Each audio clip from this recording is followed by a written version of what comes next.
पढ़ाई कीजिए, कमाई कीजिए, लिखाई कीजिए, माँ बाप की दवाई कीजिए, बहन की सगाई कीजिए, सब कीजिए। लेकिन जो समय आप बेवजह के चीजों में लगाकर बैठ के ताश खेलने में, तो कहीं युवा लोग पबजी गेम खेलने में, कहीं इधर उधर घूमने में, उस समय का उपयोग बिहार को जगाने में लगा दीजिए। उस सिवान की धरती पर खड़ा होकर आपसे ये वादा करके जाता है कि आप अपना 10 वर्ष हमको दीजिए, हम आपको नया बिहार बनाकर देंगे। BA, BCom, BSc, MA, MCom करें विश्व की सबसे बड़ी यूनिवर्सिटी इग्नू से। सॉल्व असाइनमेंट्स और गाइड बुक्स प्राप्त करें। संपर्क करें Mahakal computers, DAV PG college के पास, पंच मंदिरा मोड़ से दाहिने,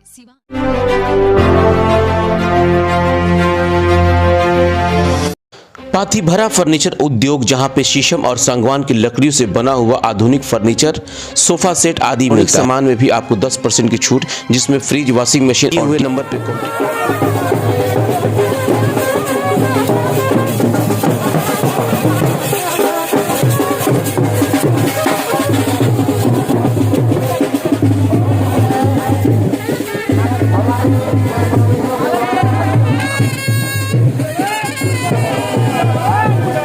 आज सिवान के तरवारा प्रखंड के सारनपुर पंचायत के सकरा गांव में आज भारतीय जनजन पार्टी के राष्ट्रीय अध्यक्ष आशुतोष कुमार का आगमन हुआ।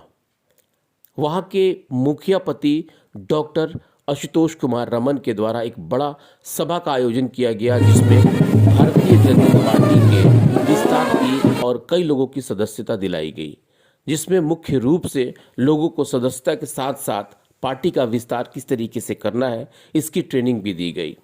इस मौके पे भारतीय जनजन पार्टी के राष्ट्रीय अध्यक्ष आशुतोष कुमार और भारतीय जनजन पार्टी के राष्ट्रीय सचिव के द्वारा कई बातें कही। डॉक्टर आशुतोष कुमार रमन के द्वारा भी पार्टी को विस्तार करने के लिए कई सुझाव दिए गए, जिसमें उन्होंने ये वादा किया कि पार्टी को सिवान में बहुत बड़े पैमाने पे विस्तार किया जाएगा और बहुत कम दिनों में पार्टी को जन जन तक पहुंचाने में हम अपना योगदान देंगे। आइए देखते हैं खास रिपोर्ट कि वहाँ पे लोगों ने क्या कुछ कहा और किस तरीके से ये भव्य आयोजन किया गया।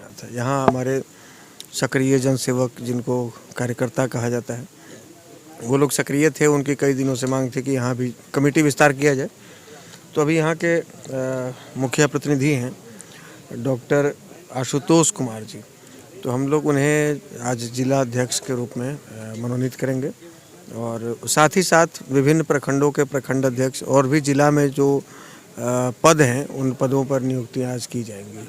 सर, आपका सफर शुरू हुआ था भूमिहार और ब्राह्मण एकता को लेकर के जी, और अब चूंकि आपने राष्ट्रीय मतलब पार्टी गठित कर दिया आपने, तो पार्टी गठन करके क्या सभी समाज के लोगों को लेकर के चलने का प्रयास है कि सिर्फ दो ही पार्टियों, दो ही संगठन को, दो ही समाज? नहीं, निश्चित रूप से तमाम जाति तमाम धर्म के लोगों को हम लोग अपनी पार्टी में स्थान दे रहे हैं। और यदि आप 2020 का देखेंगे, चूँकि लॉकडाउन की वजह से, कोरोना की वजह से, प्राकृतिक मार की वजह से हम लोगों ने जो गांधी मैदान में घोषणा किया था कि हम लोग ताल कटोरा स्टेडियम दिल्ली से पार्टी की घोषणा करेंगे, लेकिन चूँकि पाबंदियां हो गई सरकार की और हम लोग बहुत कम संख्या में, मतलब सोशल डिस्टेंस मेंटेन करके सरकार की तरफ से आदेश हुआ मैक्सिमम 100 लोग, तो हम लोगों ने पार्टी की घोषणा करी। और यदि 47 विधानसभा में हम लोगों ने फिर भी चुनाव लड़ाया और चुनाव से मात्र 3 महीने पहले पार्टी बन पाई। 6 महीना तक तो इलेक्शन कमीशन में ताला लगा रहा। तो उस परिस्थिति में भी 47 विधानसभा से हम लोगों ने चुनाव 2020 में लड़वाया। और यदि आप देखेंगे तो उसमें तमाम जाति और तमाम धर्म के लोगों को हमने टिकट दिया। और अभी भी आपके साथ में भी जावेद खान जी हैं या दूसरे समाज के भी लोग हैं, कलामुद्दीन साहब हैं। तो हम लोग देखिए, चूँकि हम लोग हमारे अपने बिहार प्रदेश के जो प्रथम मुख्यमंत्री श्री बाबू डॉक्टर श्रीकृष्ण सिंह जी जो थे, हम लोग उनको अपना आदर्श मानते हैं। हम लोग राजनारायण जी को आदर्श मानने वाले लोग हैं। हम लोग राम वृक्ष बेनीपुरी जी को अपना आदर्श मानने वाले लोग हैं, जिन्होंने दलितों के लिए लिखा, दलितों के लिए काम किया, उनके उत्थान के लिए काम किया, जिन्होंने अपने हजारों एकड़ ज़मीनें दलितों के लिए दान में दे दी, उनको अधिकार दिलाई। तो हम लोग किसी जाति, किसी धर्म या किसी वर्ग से हम लोग नफरत नहीं रख सकते और सबको लेकर चलने की बात। कमान संभालने के लिए मैं आशा और विश्वास के साथ कहता हूँ, इस सिवान जिला जो पिछड़ा है इस पार्टी के लिए, 90 दिन के अंदर 3 महीना में प्रत्येक बूथ पर जाकर के संघर्ष के साथ काम करूंगा, ताकि सिवान जिला के नाम से राष्ट्रीय जनजन पार्टी का एक संदेश मिले पूरे भारत में। आज नौजवानों को प्रेरणा स्रोत भाई आशुतोष कुमार जी जो बने हैं, वह किसी सियासत विरासत में नहीं मिला। इनके संघर्ष, इनके कर्तव्य और कार्य पथ पर चलने के बदौलत मिला। सकरा पंचायत के मुखिया पति डॉक्टर आशुतोष कुमार रमन जी द्वारा बहुत ही पुरजोर तरीके से इस कार्यक्रम का आयोजन किया गया और इसके लिए मैं तहे दिल से उनका धन्यवाद करती हूँ, क्योंकि उनकी इस पार्टी से जुड़ने के बाद सिवान जिले में इस पार्टी को बहुत ही मजबूती प्रदान होगी। और मुझे याद है कि श्री बाबू की जयंती के दिन मैं चंपारण की धरती से इस पार्टी की सदस्य बनी थी और राष्ट्रीय अध्यक्ष जी के द्वारा मुझ जैसे एक साधारण महिला को राष्ट्रीय सचिव जैसे एक महत्वपूर्ण पद सौंपी गई थी। और बहुत सारे लोगों ने इसके लिए मुझे सोशल साइट पर लिखा था कि मैडम आप बड़ी पार्टी क्यों नहीं ज्वाइन की, एक खास वर्ग भूमिहार ब्राह्मणों की बात करने वाली पार्टी से जुड़कर आप अपने राजनीतिक करियर पर प्रश्न चिन्ह खड़ा कर दिया है। तो पता है मेरा जवाब क्या था? कि मेरा जवाब तो बस यही था कि बना बनाया खाना तो सभी को पसंद है और स्वयं खाना बना के खाने का आनंद ही कुछ और होता है। आज राजेंद्र बाबू की धरती, क्रांतिकारी भूमि सिवान के पावन धरती पर आयोजित राष्ट्रीय जनजन पार्टी जिला समिति विस्तार सह जन संवाद कार्यक्रम में मंच पर उपस्थित राष्ट्रीय जनजन पार्टी के तमाम पदाधिकारीगण, आज के इस कार्यक्रम के मुख्य आयोजक और इस पंचायत के मुखियापति डॉक्टर आशुतोष रमन जी, विभिन्न मीडिया क्षेत्रों से आए आप तमाम मीडिया के साथीगण, हमारे आने पर ढोल बाजे के साथ में स्वागत करने वाले बैंड बाजा वाले तमाम साथीगण,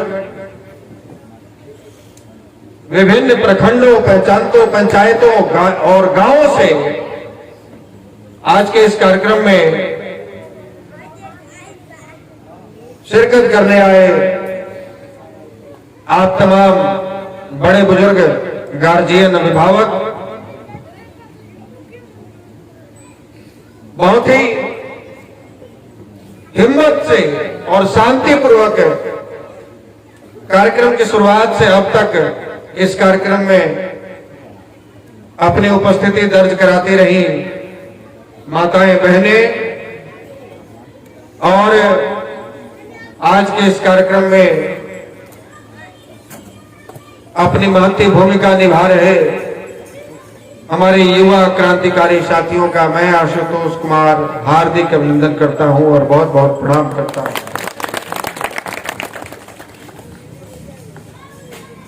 बहुत सारे पदाधिकारीगण आए, पार्टी की विचारधारा से संबंधित अपनी बातों को रखा, पार्टी विस्तार से संबंधित भी बात रखे, वर्तमान राजनीतिक परिवेश पर भी चर्चा हुई, सरकार की कमियों पर भी चर्चा हुई, विभिन्न राजनीतिक दलों की कमियों पर चर्चा हुई, अपना भी उद्देश्य आप सबों के बीच में रखा गया, बताया गया।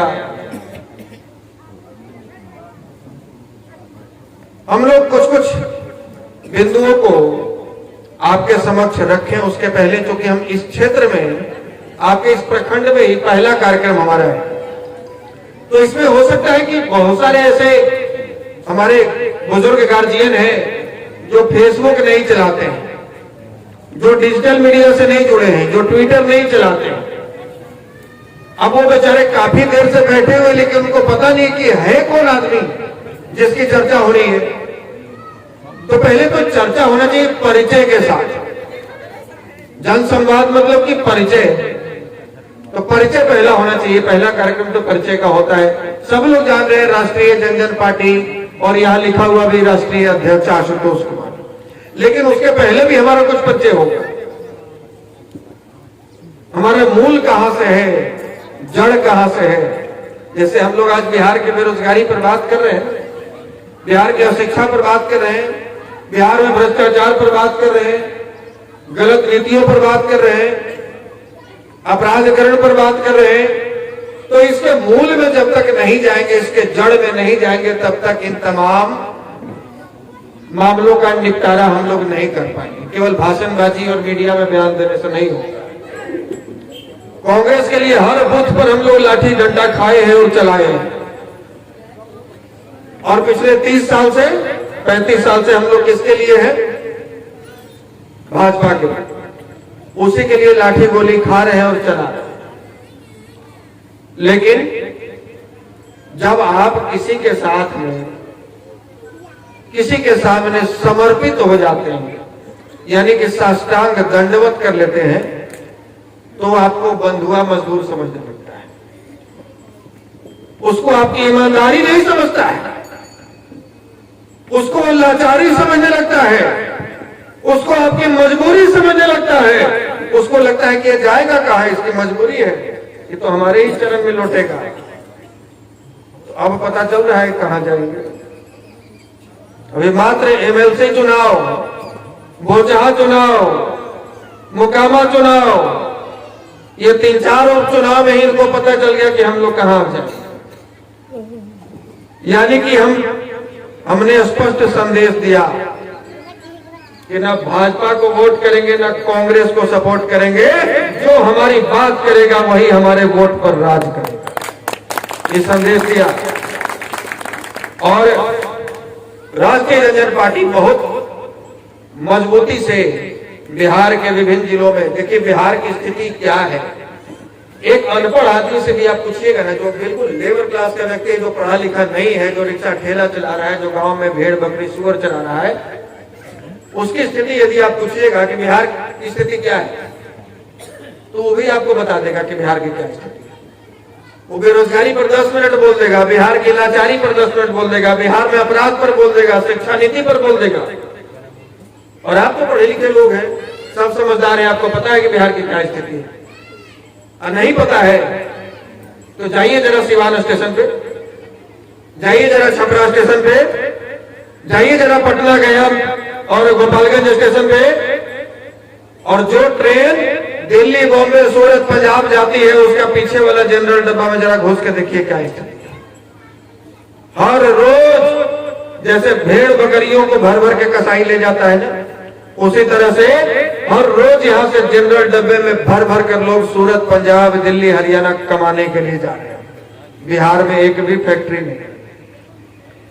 यही डॉक्टर श्री कृष्ण सिंह जी हैं जिनको हम अपना आदर्श मानते हैं। बिहार के पहले मुख्यमंत्री थे और बिहार में इतना उद्योग धंधा इन्होंने लगाया, चाहे वो चीनी मिल हो, गत्ता फैक्ट्री हो, जूट मिल हो, या शिक्षा के क्षेत्र में, सिंचाई के क्षेत्र में, नहर परियोजना, इतने उद्योग धंधे इन्होंने लगाए कि दूसरे राज्य के लोग भी हमारे यहां रोजगार खोजने आते हैं। और इनके जाने के बाद केवल कुर्सी की लड़ाई लड़ी गई, एक सुई का भी फैक्ट्री बिहार में नहीं लगाया गया।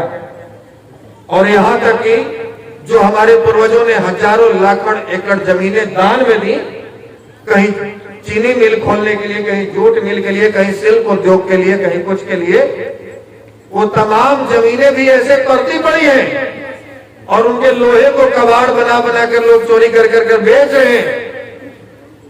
वो मिलों को संरक्षित नहीं कर पाए, वो उद्योग धंधों को चालू नहीं रख पाए, नया उद्योग धंधा खोलने की तो बात छोड़ी। तो बिहार के बाहर कमाने वाला केवल एक जाति का लोग नहीं है, सब जाति का लोग है, सब जाति का लोग है। यदि आप नोएडा में बिल्डिंग बन रहा है, गुड़गांव में बिल्डिंग बन रहा है, तो आप जाकर पूछिए तो उसमें मजदूरी कौन कर रहा है। हम जब इंडियन आर्मी में नौकरी करते थे तो हम लेह लद्दाख से आ रहे थे, वहां सड़क पर जो लेबर काम कर रहा था, हमको लगा कि ये इसके लैंग्वेज से बिहार का लग रहा है। हमने पूछा कि भैया कहां से हैं आप? ले लद्दाख में। तो एक बोला कि हम सीतामढ़ी से, दूसरा बोला कि हम गोपालगंज से। हम उसकी जाति नहीं पूछे, लेकिन हमको पता है कि इसकी एक ही जाति है, बिहारी। और बिहार की इस दुर्दशा को देखकर अगर आपके सीने में तकलीफ नहीं होती है तो आपके भीतर का बिहारी मर चुका है, उसको जगाने की जरूरत है। उसको जगाइए, उसको जगाइए, और ये आपको ही जगाना पड़ेगा। हरियाणा वाला आएगा बिहार को ठीक करने, पंजाब वाला आएगा बिहार को ठीक करने, तमिलनाडु से आएगा बिहार को ठीक करने, कि मंगल ग्रह से आएगा बिहार को ठीक करने। देश की आजादी के बाद जब अंग्रेज इस देश को लूट के गए थे, कम संसाधन था, फिर भी बिहार उस समय देश के सबसे विकसित राज्यों में था, सबसे पहले पैदा, और आज सबसे निचले पैदा में रखा है। एक राज्य उड़ीसा और बंगाल आपसे नीचे था, वो भी अब आपसे ऊपर चला गया। आप सबसे नीचे चले और कहते हैं कि बिहार सबसे युवा राज्य है, 65% 68% बिहार की आबादी है, तो ये किसकी जिम्मेवारी है? समस्या केवल नेताओं की नहीं है। हम नेताओं को केवल गाली देकर, उन पर आरोप लगाकर अपना पल्ला नहीं झाड़ सकते। यदि इसका दोष आप लालू और नीतीश पर दे रहे हैं, तो लालू और नीतीश अपने खानदान वालों का केवल वोट लेकर बिहार पे 32 साल से राज नहीं करते। वोट हम ही लोग देते हैं। बिहार के 12 करोड़ आवाम इसके लिए जिम्मेवार है, हम और आप जिम्मेवार हैं। तो फिर आप कहते हैं कि विकल्प कहां है? तो विकल्प आपके लिए ब्रह्मा जी लेके आएंगे कि आप ही लोग नहीं? विकल्प कोई एलियन बनाएगा, कोई दूसरा ग्रह वाला बनाएगा कि आप ही राजनीतिक विकल्प बनाइएगा? तब आप कहते हैं कि इतना टेंशन कौन लेगा? पार्टी रजिस्टर्ड कराए, साले साल ऑडिट कराए, हर जिला में जिला अध्यक्ष बनाए, प्रखंड अध्यक्ष बनाए, मीटिंग करे, चुनाव लड़वाए, सिंबल अलॉट करवाए। इस सब काम करने के लिए हम तैयार हैं। एक विकल्प आपको दिए, कम से कम 7 तो दे सकते हैं ना, और 7 में नहीं दे सकते तो फिर दोष देना बंद करें। हम आज भी बिहार में नेता नाम से हमको इतना चीड़ हो गया है, हम आज भी अपने आप को नेता नहीं समझते। हम अपने आप को फौजी मानते हैं, सिपाही, सैनिक, और नेता शब्द से हमको नफरत हो गया है। हमारी हार्दिक इच्छा है कि बिहार के लोग नेता के रूप में नहीं, अपने भाई और बेटा के रूप में हमको स्वीकार कर ले। यही मेरे लिए बहुत सौभाग्य की बात है। ये हमारी हार्दिक इच्छा है, और ये तय आपको करना होगा। और ये मत सोचिए कि हम गए, अस्टो जी भाषण दिए, हम तो सुने, खूब बढ़िया से ताली बजाए चले गए, हमारा काम खत्म हो गया। आपका काम खत्म नहीं हुआ है, यहां से आपका काम शुरू हुआ है। जब हम गए, इसके बाद आपका काम शुरू हुआ है। अभी तक तो हम अपना काम कर रहे हैं, आप अपना काम नहीं कर रहे, और जो काम हम कर रहे हैं, ये काम अब आपको करना होगा। अब इसका मतलब ये नहीं कि आप भी हमारी तरह नौकरी छोड़ दीजिए और लग जाइए। आप भी हमारी तरह पढ़ाई लिखाई छोड़िए और लग जाइए। बिजनेस मत कीजिए, सब कीजिए, पढ़ाई कीजिए, कमाई कीजिए, लिखाई कीजिए, माँ बाप की दवाई कीजिए, बहन की सगाई कीजिए, सब कीजिए। लेकिन जो समय आप बेवजह के चीजों में व्यर्थ कर देते हैं, कहीं दलान पर बैठ के ताश खेलने में, तो कहीं युवा लोग पबजी गेम खेलने में, कहीं इधर उधर घूमने में, उस समय का उपयोग बिहार को जगाने में लगा दीजिए। और यह आशुतोष इस सिवान की धरती पर खड़ा होकर आपसे ये वादा करके जाता है कि आप अपना 10 वर्ष हमको दीजिए, हम आपको नया बिहार बना कर देंगे, हम आपको वापस गौरवशाली बिहार बना के देंगे। बिहार के लोग आज के 40 साल पहले दूसरे राज्य में जाते थे तो ऐसे सीना चौड़ा करके कहते थे कि हम बिहार से आए, जो कि विदेश के लोग बिहार में आते थे पढ़ने के लिए नालंदा विश्वविद्यालय में। हमारे यहाँ दूसरे देश के लोग पढ़ने आते थे। लोग कहते थे कि बिहार की भूमि में तो इतनी ताकत है, बिहार की जमीन में, कि एक साधारण से इंसान सिद्धार्थ को भगवान बुद्ध बना देता है।